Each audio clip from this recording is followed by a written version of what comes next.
कमला एक बहुत स्वार्थी महिला है। उसने पैसों के लिए एक ऐसे इंसान से शादी की जो पहले से शादीशुदा और एक बच्चे का पिता भी था। कमला के पति को मरे हुए एक अरसा बीत गया है। अब वो अपने सौतेले बेटे वैभव के साथ रहती है। वैभव के दिल में अपनी माँ को लेकर इतना डर है कि वो अपनी माँ के सामने एक शब्द नहीं बोल पाता। उसकी माँ जो कहती है उसको सर झुकाकर वही मानना पड़ता है। वैभव, तुमने अभी तक घर का काम क्यों नहीं किया? तुमसे कितनी बार कहा है कि सूरज निकलने से पहले तुम घर की साफ सफाई पूरी कर दिया करो। वैभव कुछ नहीं बोलता, चुपचाप सर झुकाए अपनी माँ की बात सुनता रहता है। तभी पास में खड़ा नौकर सुखराम कहता है, मालकिन, वैभव बाबा को रात से तेज बुखार है, इसलिए वो सुबह जल्दी उठ नहीं पाए। उनके बदले मैं घर की साफ सफाई कर देता हूँ। इसे कोई बुखार नहीं है। मैं इसे अच्छी तरह से जानती हूँ। ये सब काम न करने के बहाने हैं। सुखराम काका, बोल दो इसे, सारे घर का काम यही करेगा। और इससे समय पर अपना काम पूरा नहीं किया तो इससे आज का खाना भी नहीं मिलेगा। मगर मालकिन, वैभव बाबा की सच में ही तबीयत खराब है, आप एक बार देख तो लीजिए। कमला बिना कुछ बोले वहां से चली गई और बेचारा वैभव तेज बुखार में भी काम करता रहा। कमला वैभव की शादी एक ऐसी लड़की से कराना चाहती थी जो अनपढ़ हो और कमला से इसी तरह डरे जिस तरह वैभव डरता है, ताकि वैभव की सारी जायदाद और धन दौलत उसकी मुट्ठी में रहे। लेकिन आज के जमाने में ऐसी लड़की मिलना मुश्किल है। कमला कार में यही सब कुछ सोचती जा रही थी कि तभी रास्ते में, अरे ड्राइवर, तुमने कार क्यों रोक दी? और ये इतना शोर कैसा? मैडम, आगे कुछ बंजारों का खेल चल रहा है, इसलिए भीड़ लगी है। मैं अभी भीड़ को साइड में करवाकर कार निकालता हूँ। ड्राइवर भीड़ को साइड करके कार निकालने की कोशिश करने लगा कि तभी कमला की नजर रस्सी पर चल रही एक फुलवा नाम की बंजारन पर पड़ी। क्यों ना मैं इस बंजारन की शादी वैभव से करा दूं। ये तो अनपढ़ लग रही है, मेरे पैरों तले दबकर भी रहेगी। मुझे अभी इसके माँ बाप से बात करनी होगी। ये सोचकर कमला ने उन बंजारों से बात की और उन्हें शाम को अपने घर बुलाया। फुलवा के माता पिता वहां उसे लेकर आ गए। उन्होंने इतना आलीशान घर पहले कभी नहीं देखा था। अच्छा हुआ आप लोग आ गए। देखिए, मुझे घुमा फिरा कर बात करने की आदत नहीं है, इसलिए सीधे सीधे मुद्दे पर आती हूँ। मुझे आपकी बेटी बहुत पसंद है। मैं अपने इकलौते बेटे की शादी आपकी बेटी फुलवा से कराना चाहती हूँ। इसके बदले में आप जो चाहो वो ले सकती हैं। तभी फुलवा की माँ कहती है, ये क्या कह रही है मैम साहब? कहीं आप हमारी गरीबी का मजाक तो नहीं उड़ा रही ना? आप मेरे बेटे से मिल लो। अगर आपको मेरा बेटा पसंद आता है तो मैं कल से ही शादी की तैयारी शुरू कर दूंगी। सुखराम, वैभव को लेकर आओ। फुलवा अपनी माँ के कान में फुसफुसाती है, माँ, कहीं इस मेम साहब का छोरा पागल तो ना है? फुलवा अपनी माँ से बात कर रही होती है कि वैभव वहां आता है। फुलवा उसे देखती ही रह जाती है और उसके माता पिता उसकी शादी तय कर देते हैं।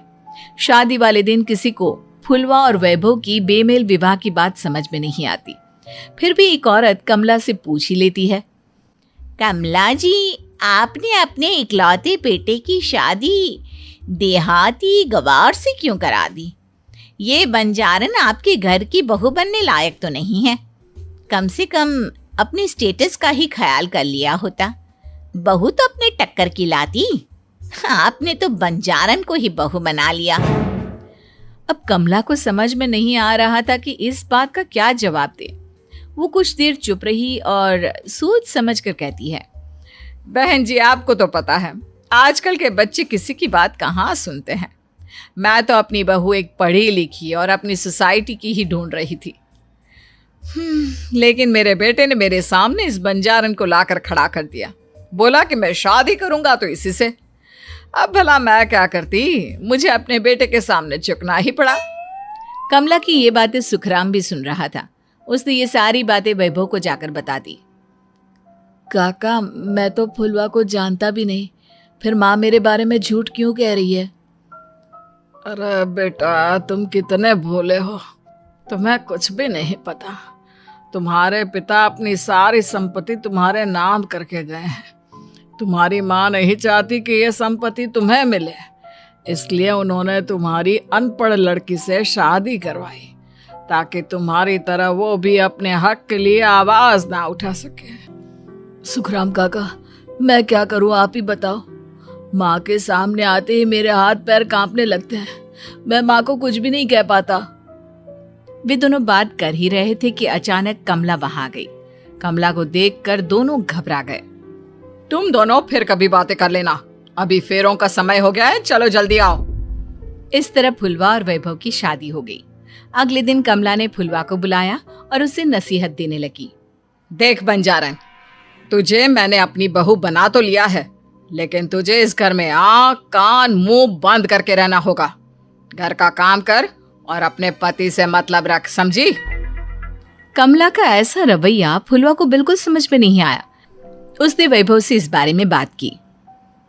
सुनिए ना, माँ जी ने जिस तरह मुझसे बात की मुझे अच्छा नहीं लगा।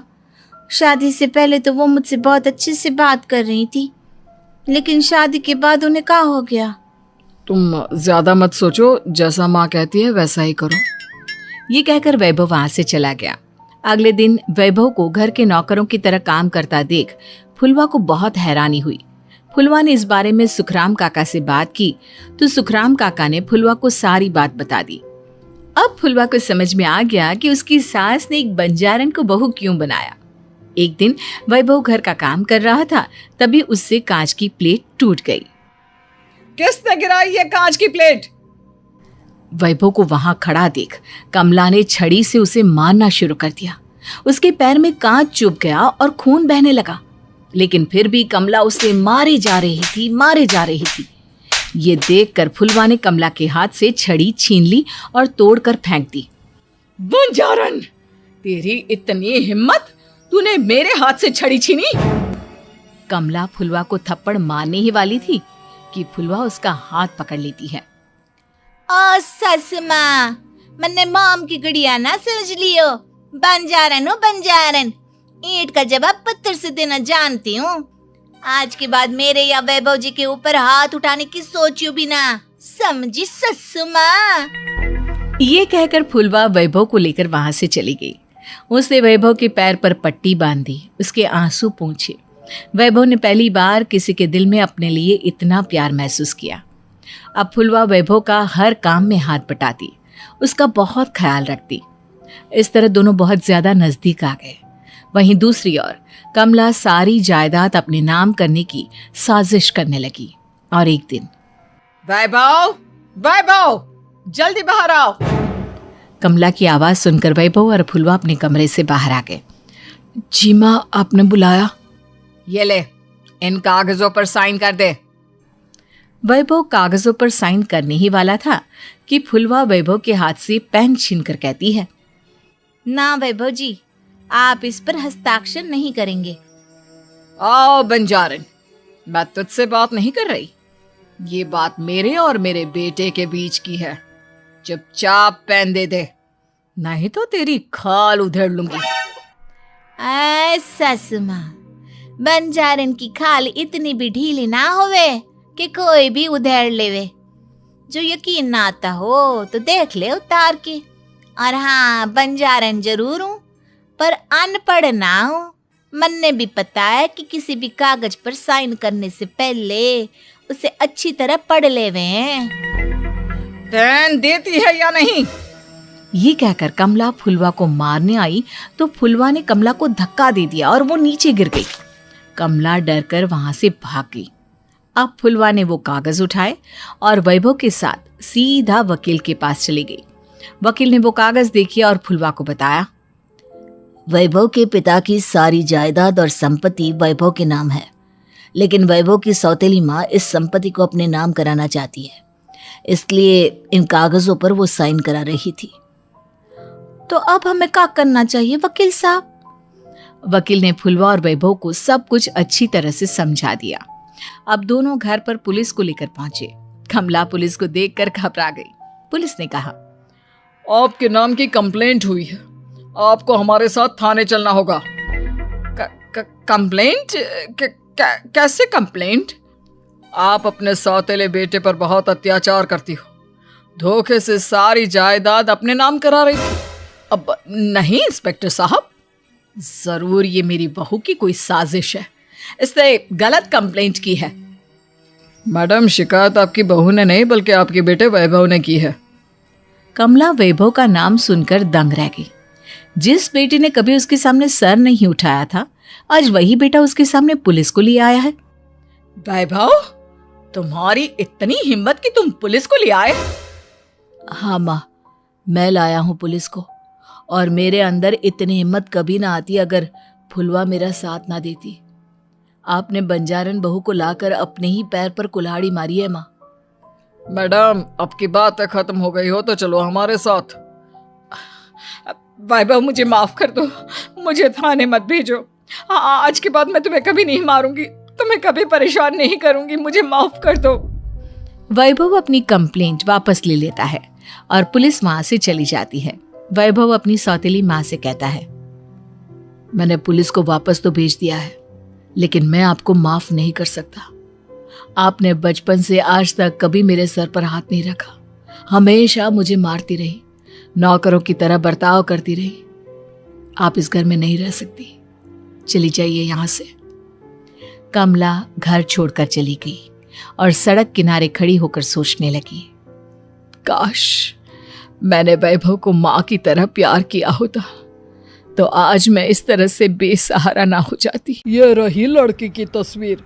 सोना नाम है, जैसा नाम वैसा रूप। हाँ हाँ, दिखने में तो ठीक ठाक है। साथ ही कराटे भी जानती है। बहुत सारे मेडल और कप जीते हैं इसने। अब आप इनकार ही नहीं कर सकते। अरे खेल कूद अपनी जगह है, खाना बनाना और घर के काम आते हैं कि नहीं? जी वो थोड़ा बहुत कर लेती है। तेरे जवाब में स्पष्टता का अभाव है शादीराम। भाई मुझे तो मजा नहीं आया।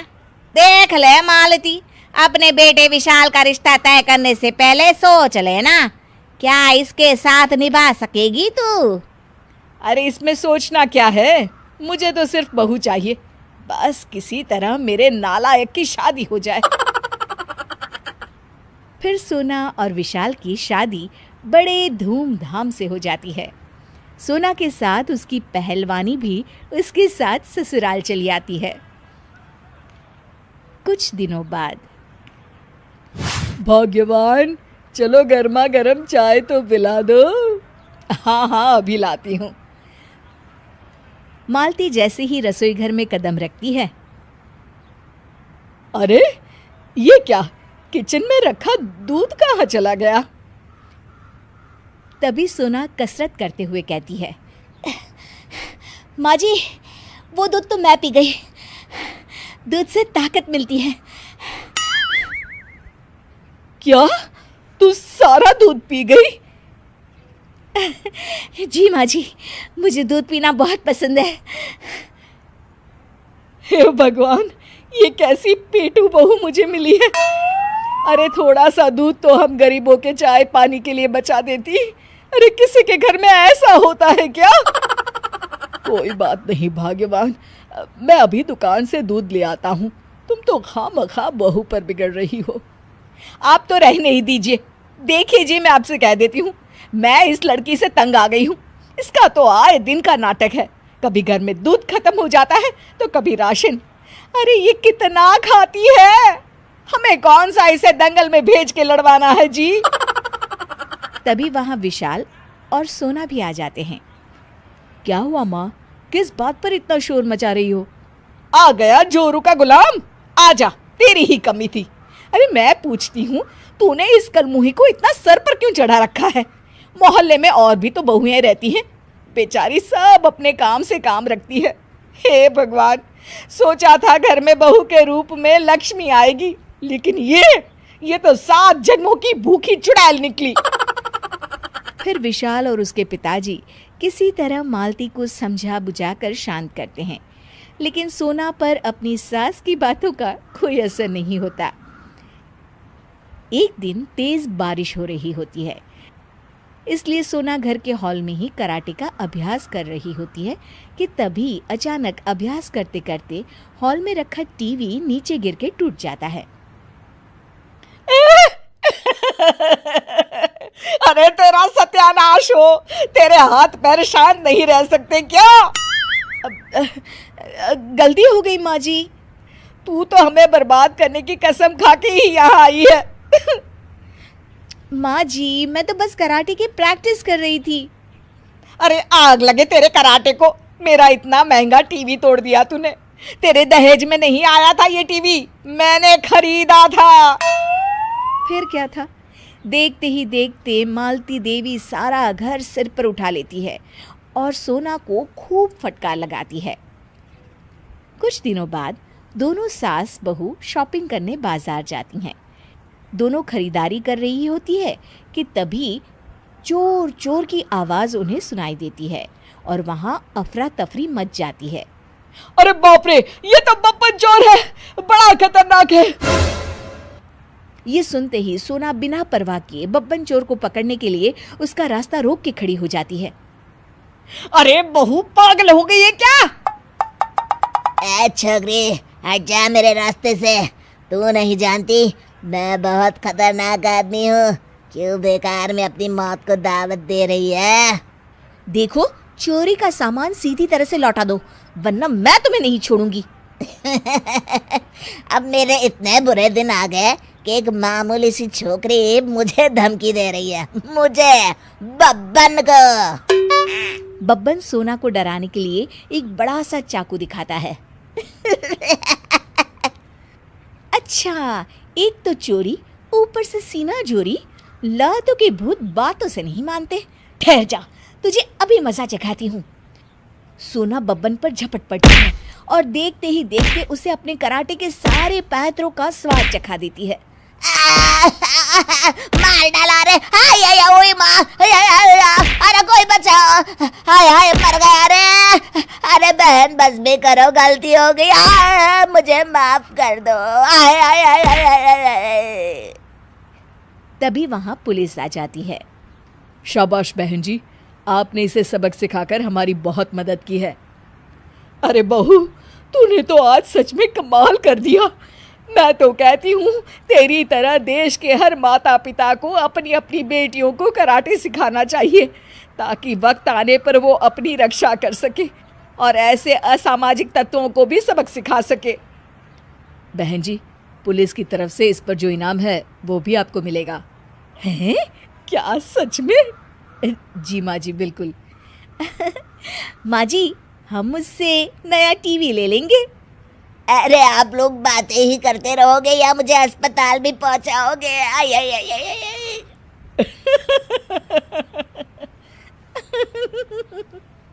बहू प्रिया को आदत थी हर काम में शॉर्टकट ढूंढने की, क्योंकि उसे हर काम में आलस आता था।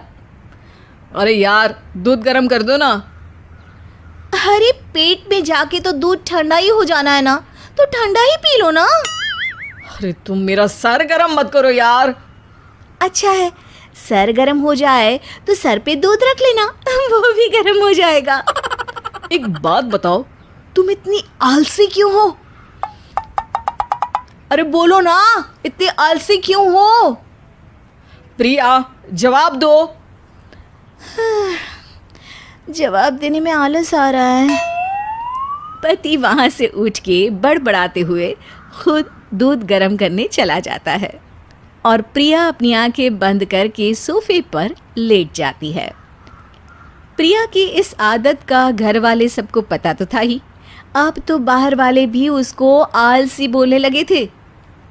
अरे बहू सुन ना, एक गुड न्यूज़ है। क्या माँ जी, आप सब कुछ मेरे नाम करने वाली हैं क्या? अरे बस तेरा दिमाग पैसों में ही लगा रहता है। माँ जी, आपको तो पता है कि मैं गांधी जी की कितनी बड़ी फैन हूँ, और गांधी जी तो नोट पे ही मिलते हैं ना, इसलिए पैसों के अलावा कहीं दिमाग ही नहीं रहता। वैसे गुड न्यूज़ क्या है? अरे गुड न्यूज़ ये है कि मेरी कुछ सहेलियां आने वाली है। हैं? ये भी कोई गुड न्यूज़ है क्या? जब भी आपकी सहेलियां आती हैं मेरे किसी न किसी काम में खोट निकाल के जाती हैं। हमेशा कोई कमी दिखी जाती है उनको मेरे काम में, और मुझे आलसी बोलते हैं वो लोग। अरे तो ऐसा समझ कि आज तेरे पास मौका है उनकी नजरों में अच्छा इम्प्रेशन जमाने का। कैसे कैसे? उनके लिए खाने की इतनी स्वादिष्ट चीजें बना कि वे उंगलियां चाटती रह जाए। माँ जी, ये तो आप मुझे नया काम पकड़ा रही हो। अरे मेरी सहेलियों से तारीफ पानी है कि नहीं? हाँ, पानी तो है। तो बस जाओ, बन जाओ बावर्ची, लगाओ तड़का, कल शाम को आएंगी वो। अगले दिन सास सुबह से घर के बाहर अपनी सहेलियों के पास चली जाती है और शाम को सब प्रिया के हाथ का खाना खाने घर आते हैं। आज देखते हैं कि प्रिया बनाती क्या है। हाँ हाँ, पिछली बार हमने बोला कुछ हल्का खाएंगे तो पापड़ फ्राई करके ला दिए थे बस। हाँ, और उसके पहले जब आए थे और बोला था कि भारी खाना खाना है तो तरबूज काट कर ले आई थी। बोल रही थी तरबूज भारी होता है ना। अरे बस भी करो, इतनी बुरी नहीं है मेरी बहू। तभी बहू वहाँ खाना लेकर आती है।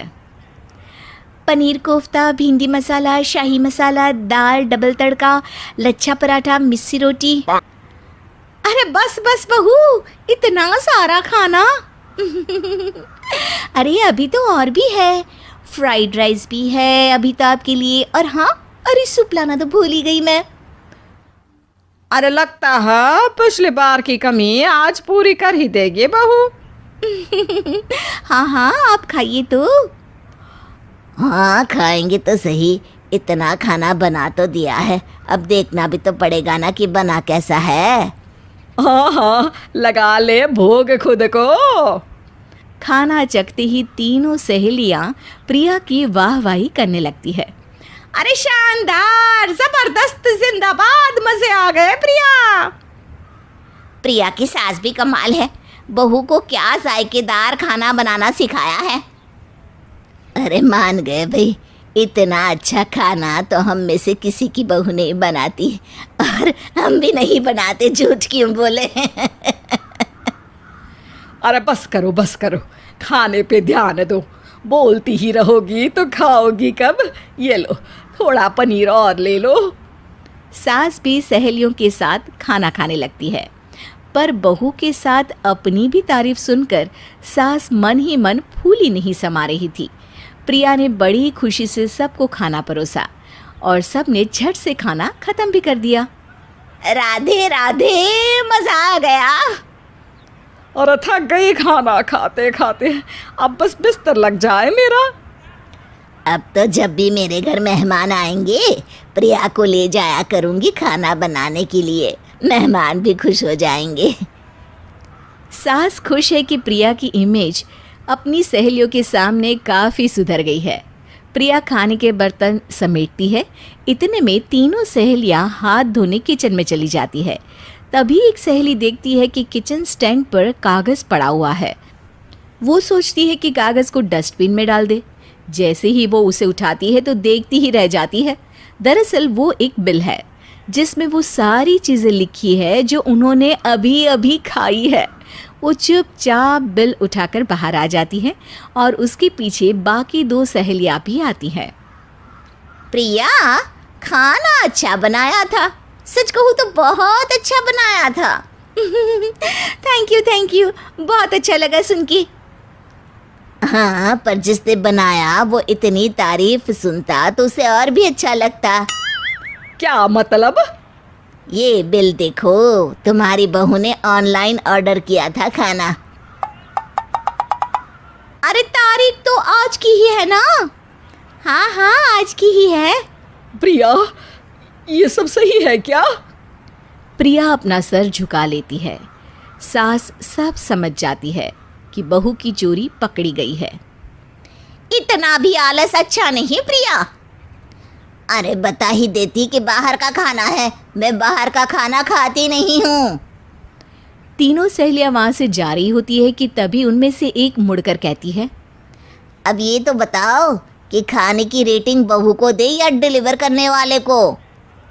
प्रिया समझ जाती है कि शॉर्टकट लेने की वजह से उसके साथ सास को भी ये बेइज्जती झेलनी पड़ी और वो कसम खाती है कि अब से शॉर्टकट से नहीं, मेहनत से काम करेगी। अच्छा हो गया आप आ गए, मैं आप ही का इंतज़ार कर रही थी। चलिए आज हम तानाजी फिल्म देखने चलते हैं, चारों तरफ उसी के चर्चे हैं। मैंने सुना है बहुत ही बेहतरीन फिल्म है। हाँ हाँ, मुझे पता है। तानाजी सिनेमा घरों में धूम मचा रही है और सुपर हिट हो गई है। मुझे तानाजी फिल्म दिखाने ले चलिए ना, अजय देवगन मेरा मनपसंद हीरो है। अरे अजय देवगन का तो मैं भी फैन हूँ, मुझे भी तानाजी फिल्म देखनी है, लेकिन तुम्हें साथ ले जाकर मैं फिल्म का मजा किरकिरा नहीं करना चाहता। पिछली बार तुम मेरे साथ गई थी, तब बीच सड़क पर मेरी गाड़ी का टायर पंचर हो गया था। तुम्हारी वजह से हमेशा मेरे काम बिगड़ जाते हैं। चलो हटो, बड़ी आई तानाजी फिल्म देखने वाली, चुपचाप घर में बैठो। सुधा उदास होकर बैठ जाती है। तभी उसकी सास शांति वहां आती है। अरे बहू, तू इस नालायक की बातों से अपना मन छोटा मत कर। अपने आप को पता नहीं क्या समझता है। संडे को हम दोनों तानाजी फिल्म देखने चलेंगे। हाँ, इस तरह शांति हमेशा अपनी बहू का साथ देती थी। दूसरी तरफ रामलाल सुधा को पत्नी नहीं पनौती समझता था। एक शाम जब रामलाल अपने दफ्तर से लौटता है, अरे रामू, आज बहू की सुबह से तबीयत खराब है, तू जल्दी से इसे किसी अच्छे डॉक्टर के पास ले जा। अरे माँ, इस वक्त मेरा दिमाग खराब मत करो यार। दफ्तर में काम करके आज मैं थक गया हूँ, और फिर तुम्हारी बहू तो 12 महीने बीमार रहती है। इसका तो हमेशा का नाटक है। मैं कुछ नहीं जानती, तू अभी इसी वक्त बहू को लेकर डॉक्टर के यहाँ जा। आखिरकार मजबूर होकर रामलाल सुधा को डॉक्टर के पास ले जाता है। फिर अगले दिन दफ्तर में बॉस हरीश के काम से खुश होकर उसका प्रमोशन कर देते हैं। ये देख रामलाल चिढ़ जाता है। उसी शाम, क्या है ये, कभी ज्यादा नमक कभी कम नमक, और आज तो खाने में बिल्कुल नमक नहीं है। अरे एक तो कोई काम तुमसे ठीक होता नहीं है, कम से कम खाना तो ढंग से बनाना सीख लो। माफ करना जी, मैंने तो खाने में नमक डाला था। अच्छा, तो अब तुम बहस कर रही हो, मुझसे बहस कर रही हो। एक तो आज दफ्तर में बॉस ने मेरी जगह उस हरीश के बच्चे का प्रमोशन कर दिया। सच कह रहा हूँ, जब से सुधा इस घर में आई है तब से मेरी जिंदगी में मनुष्यत छा गई है। अरे जब देखो तब तू बहू के काम में नुक्स निकालता रहता है, हैं? मेरी बहू के आते ही तेरी नौकरी लगी थी, भूल गया तू? अब भी वक्त है, सुधर जा रामू, सुधर जा। अरे छोड़ो माँ, तुमसे क्या बात करना, तुम तो अपनी लाडली बहू की वकील हो। कुछ दिनों के बाद, अरे आज इतना बड़ा टिफिन क्यों दे रही हो? आप भूल गए, आज आपका जन्मदिन है, इसीलिए मैंने आपकी मनपसंद खीर बनाई है। हाँ हाँ ठीक है, टिफिन दो, मुझे देर हो रही है। रामलाल के दफ्तर पहुंचते ही सब लोग उसे जन्मदिन की बधाई देते हैं। अरे भाई रामलाल, आज तो तुम्हारे जन्मदिन की खुशी में पार्टी हो जाए। हाँ, भाभी जी ने आज टिफिन में कुछ खास भेजा होगा। अरे कहाँ, रोज वही बेस्वाद खाना भेजती है। तभी चंदू रामलाल का टिफिन खोल देता है। अरे इसमें तो खीर है, वाह क्या खुशबू है। तभी वहाँ बॉस आ जाते हैं। अरे भाई, इतनी अच्छी खुशबू है, हमें भी खिलाओ। हाँ हाँ सर, क्यों नहीं, ये लीजिए। दफ्तर के सभी लोग सुधा की बनाई हुई खीर बड़े चाव से खाते हैं। क्या खीर है? अच्छा, खीर इतनी अच्छी बनी है, मुझे तो विश्वास ही नहीं होता। चलो, वाह रामलाल, कसम से आज ये खीर खाकर मुझे मेरी माँ की याद आ गई। मेरी माँ बिल्कुल ऐसी ही खीर बनाती थी। आज तुमने मेरा दिल जीत लिया। इसी खुशी में आज से तुम्हारा प्रमोशन करता हो। जाओ ऐश करो। रामलाल खुशी से फूला नहीं समाता। आपका बहुत बहुत धन्यवाद सर, लेकिन एक शर्त है, हर संडे मुझे ये खीर खाने के लिए मिलनी चाहिए।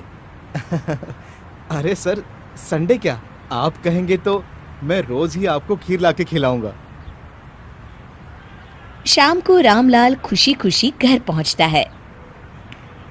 सुधा, आज तुम्हारी बनाई हुई खीर खाके मेरे बॉस बहुत खुश हो गए और उन्होंने मेरा प्रमोशन कर दिया। साथ ही आज से मेरी तनख्वाह दुगनी हो गई है। आप सच कह रहे हैं? हाँ, इसका सारा श्रेय तुम्हें जाता है। चलो आज इसी बात पे हम दोनों तानाजी फिल्म देखने चलते हैं। अरे तुम दोनों मुझे घर में अकेले छोड़ के फिल्म देखने जा रहे हो? ठीक है माँ, तुम भी चलो। शिक्षा, किसी भी इंसान को गलत नहीं समझना चाहिए। क्या पता घर की खुशी उसी की वजह से हो। चंद्रनगर गांव में सुगना अपने बेटे रमन के साथ रहा करती थी। कुछ ही दिनों में उसकी शादी राधा नाम की एक लड़की से हो जाती है।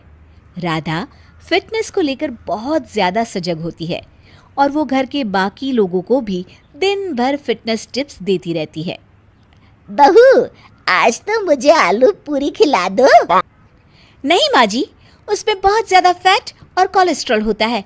आपको तो मैं आज प्रोटीन सलाद बनाकर खिलाऊंगी।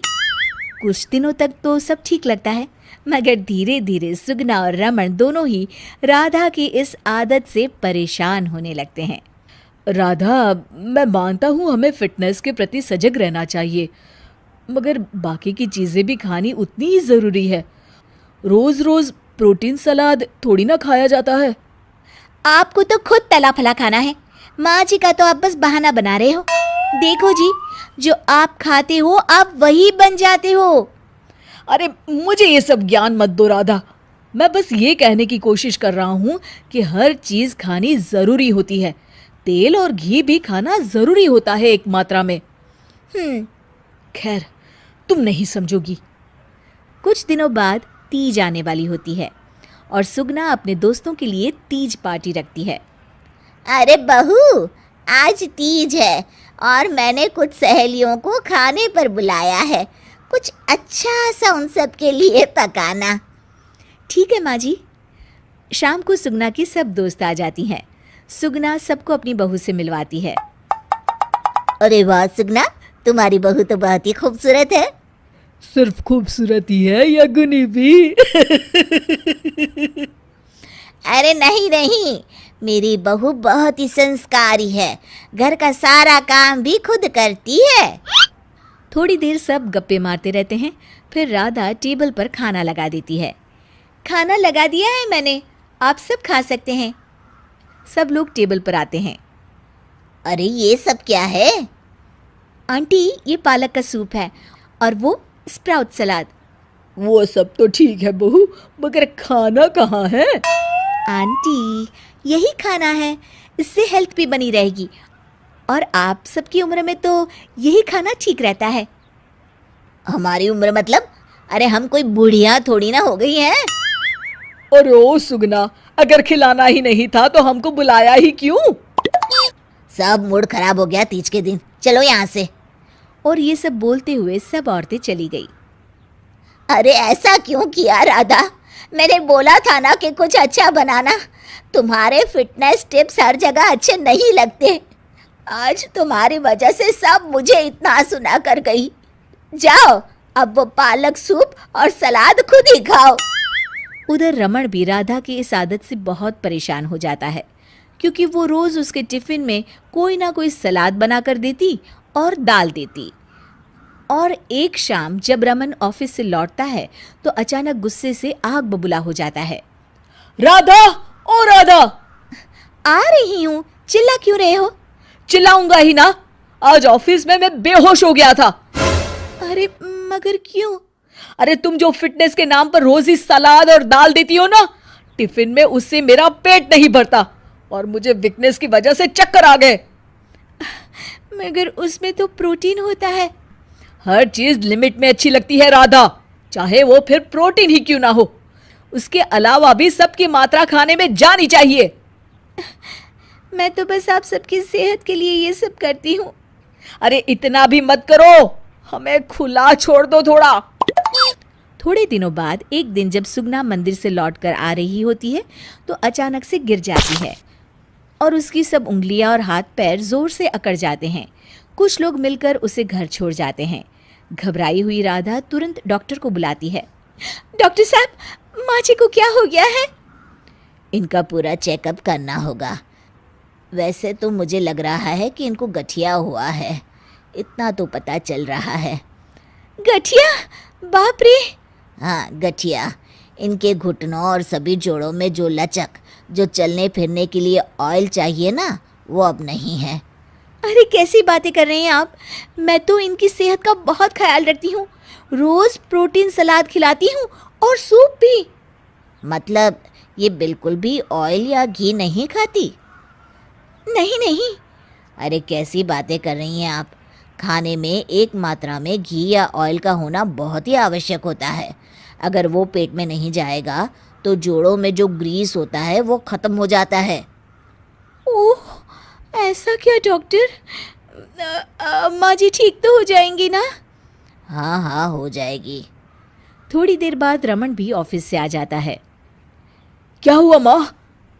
कुछ नहीं बेटा, बस ऐसे ही गिर गई थी। ये सब मेरी गलती की वजह से हो रहा है, मुझे माफ कर दीजिए आप दोनों। राधा रमन को सब कुछ बताती है। I am sorry Raman. अति हर चीज की बुरी होती है राधा, इसलिए मैं तुमको बार बार बोला करता था। तुम्हारी फिटनेस के प्रति जागरूकता अच्छी लगती है, लेकिन शरीर में हर तरह की प्रोटीन जाना भी जरूरी है। जी, आप बिल्कुल सही कह रहे हैं। मुझे माफ़ कर दीजिए। मैं अपने हाई क्लास फ्रेंड के दिखावे और बहकावे में आ गई थी। मैं दोबारा ऐसा कभी नहीं करूँगी और माँ जी का ख्याल डाइट चार्ट के मुताबिक ही रखूँगी। ये हुई ना बात। अब मेरे लिए आज अपने हाथों से देशी घी के गर्मा गर्म आलू के पराठे बना दो, तो ही मैं माफ़ करूँगा तुम्हें।